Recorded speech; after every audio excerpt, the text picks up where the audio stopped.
KPMB is an internationally recognized architectural practice based in Canada, established in 1987 by four founding partners, Bruce Kawabara, Thomas Payne, Marianne McKenna, and Shirley Bloomberg.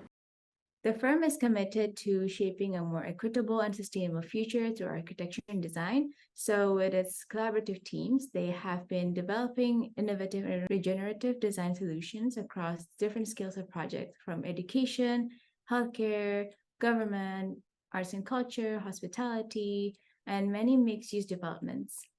Today, we will be conversing about fostering equity, diversity, and inclusion through architecture with Mitchell Hall, one of the partners at KPMB. So super excited to learn more about it. So thank you so much for joining us, Mitchell. Thank you very much, Karina. I'm happy to be here. It's our pleasure. So will you first tell us about your background and about the firm? So I've been with the firm for 34 of the 36 years that it's been in existence. Wow. I started there pretty soon after school, so I've been around for the evolution of the practice over the years, and still there because frankly I love the people that I work with. I think that we're about 120 people. I would suggest that we're very like-minded and very passionate about what we do. I think that the key differentiators for us, you mentioned a few in your intro, is we're great collaborators.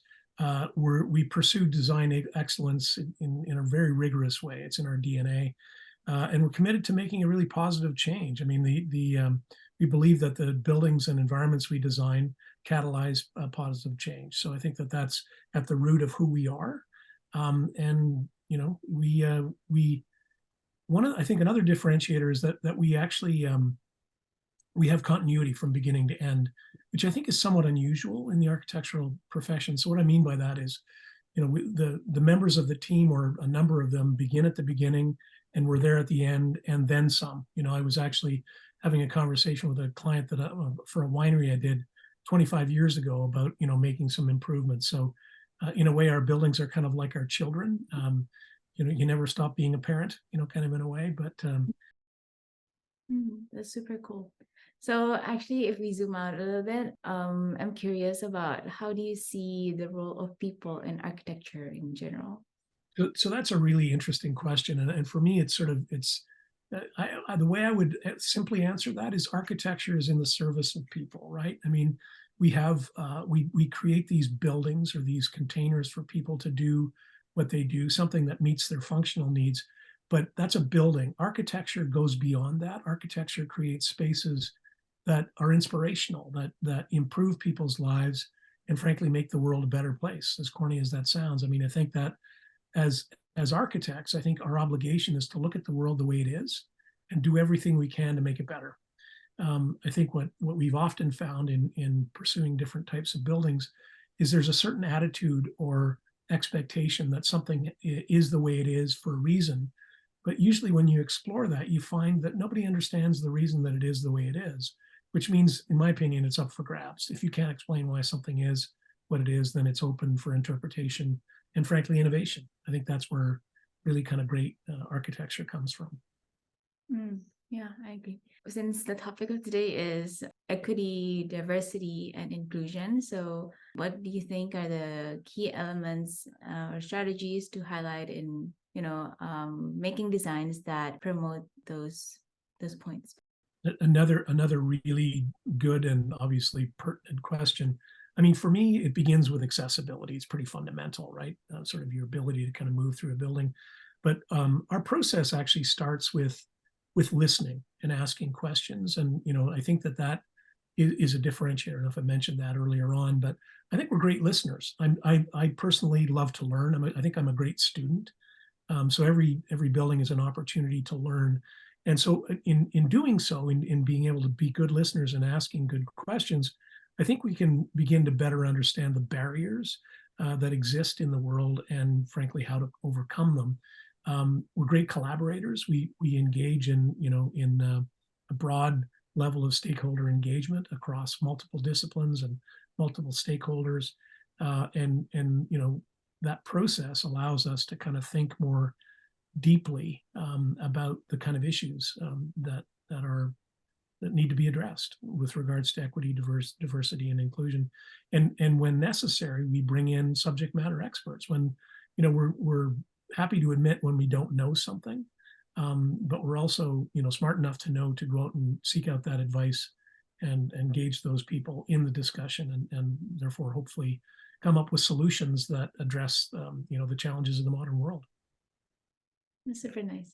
So now, will you share with us about the LEAF project, and initially, what did you try to achieve through the design, and about the outcomes as well? So the brief for us was to create a modern purpose. The building was about a modern purpose, and we went, okay, what does that mean? What does a modern purpose mean? And for our client, it was about celebrating the relationship between plants and people, essentially cultural and botanical diversity. So, I've had the privilege of working on all kinds of different projects in my career, and this one's pretty unique. I'm sure you'll agree. Not a lot of people get to design buildings like this, and we competed for it and we won. But the inspiration really was nature itself and the geometries that are found in nature. The Fibonacci sequence is basically a mathematical sequence that determines the shape of nautilus shells and sunflowers and various other forms in nature, ferns. And so that became sort of a guiding light for the geometry of the roof in particular. If you look at the roof, I think you'll see the geometry I'm referring to for obvious reasons, right? Nature's kind of figured it out, right? The other thing that one of my hobbies over the last 30 years has been raising bonsai trees. And so for us, the idea of this bonsai, or the building as a tree, was kind of intriguing as an idea. Winnipeg is a very flat landscape. It's essentially a prairie. And this idea that maybe you could do a building as a tree that you could climb up, where the branches became the biomes and you could kind of see the world in a slightly different way, was kind of really interesting to us. And the other thing about bonsai, as I'm sure you know, is that it's a perfected form of nature, right? It's man sort of manipulating nature to make it even more beautiful than it is. And the fact that it's contained, which is literally what these biomes are, right? There are these entire landscapes that are contained within a building. So for us, that was a pretty good starting point for the building. So that's where these kind of biomes come from. And I don't know if you know anything about Winnipeg, but the climate in Winnipeg goes from minus 40 degrees Celsius to plus 40 degrees Celsius. So, winters are very cold, summers are very hot and humid. So how do you create, an environment within a building that sustains, in this case, a subtropical and a Mediterranean kind of climate? So there was a huge sort of technical challenge. Sustainability is always top of mind for us. It's one of obviously our drivers. And so there was a need to kind of explore very simple passive systems, like orientation with regards to the sun, natural ventilation when it gets too hot, literally dampers that open at the top and the bottom, and to try to minimize the mechanical implications of the building. So again, this idea of kind of creating a really sustainable approach. The roof was a huge deal for us. In fact, in a lot of ways, it became the project, because we needed to make sure that we created an environment where plants could grow and thrive in this kind of climate that I'm describing. So we explored this material called ETFE, which is ethylene tetrafluoride ethylene. And it's essentially a plastic foil, but it's very transparent.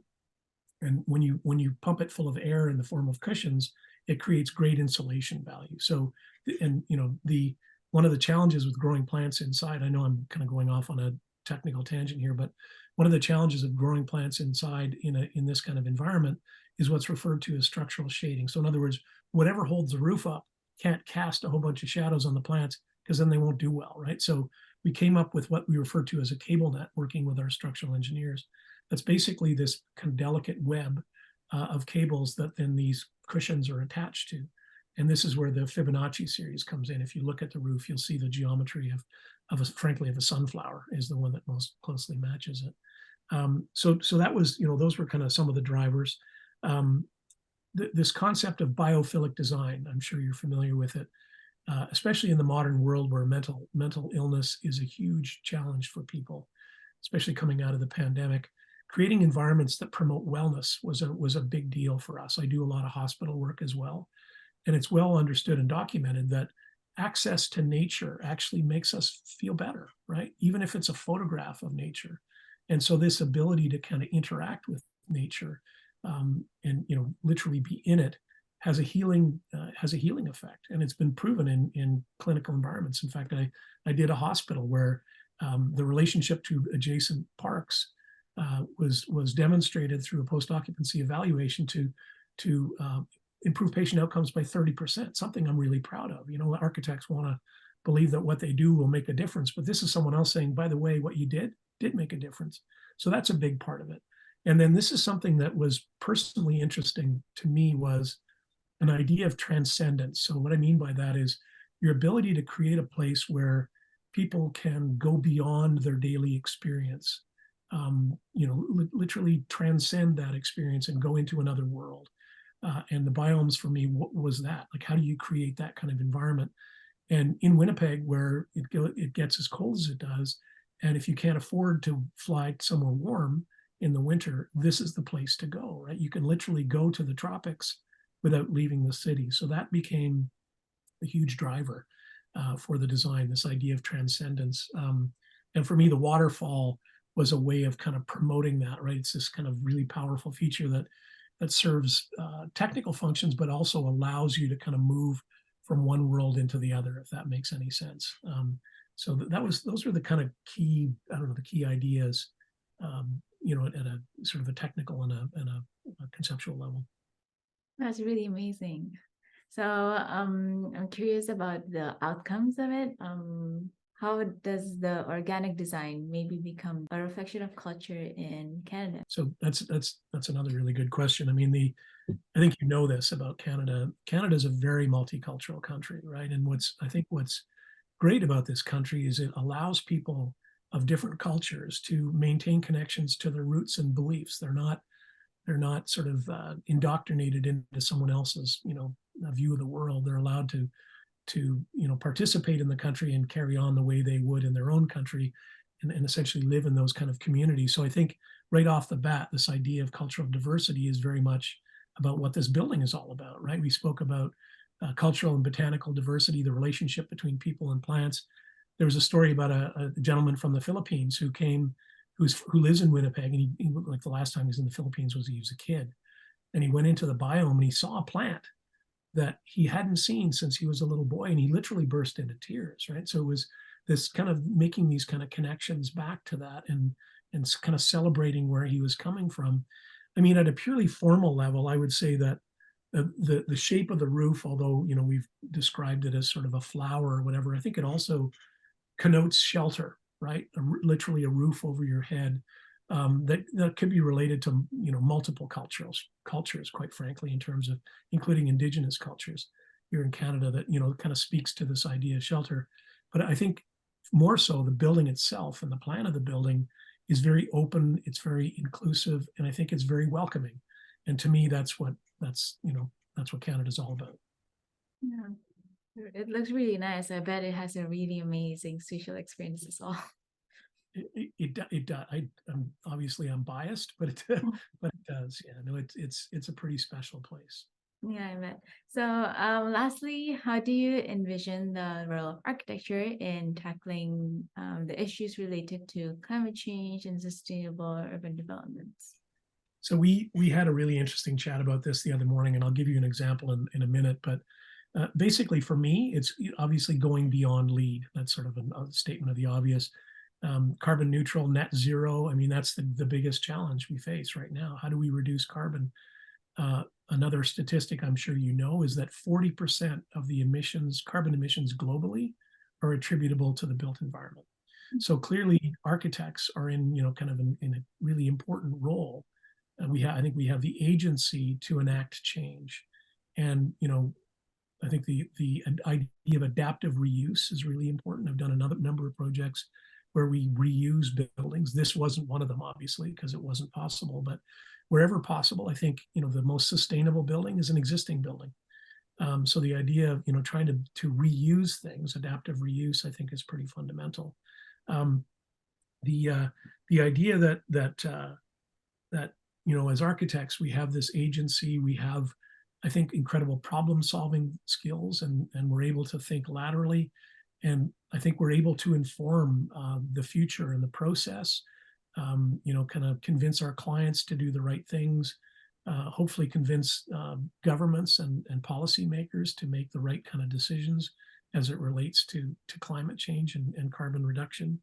The example that we discussed the other morning that I think is really interesting, I'm not sure what it's like where you are, but housing is a huge issue in Canada. The ability to provide affordable housing for people, it's probably a global issue, I'm sure. But close to home, it's a big deal for us, and especially with the number of immigrants that come to our country every year, that are welcome to our country every year. We can't offer them a place to live, certainly not an affordable place to live, right? So that's a huge challenge. And the study that we talked about the other day was interesting because it basically said this idea, and I'm not sure if this is applicable to Jakarta, probably not, but single family homes in Canada, because there's so much space in Canada, there's this perception that you can just keep sprawling out in the suburbs forever because there's so much land.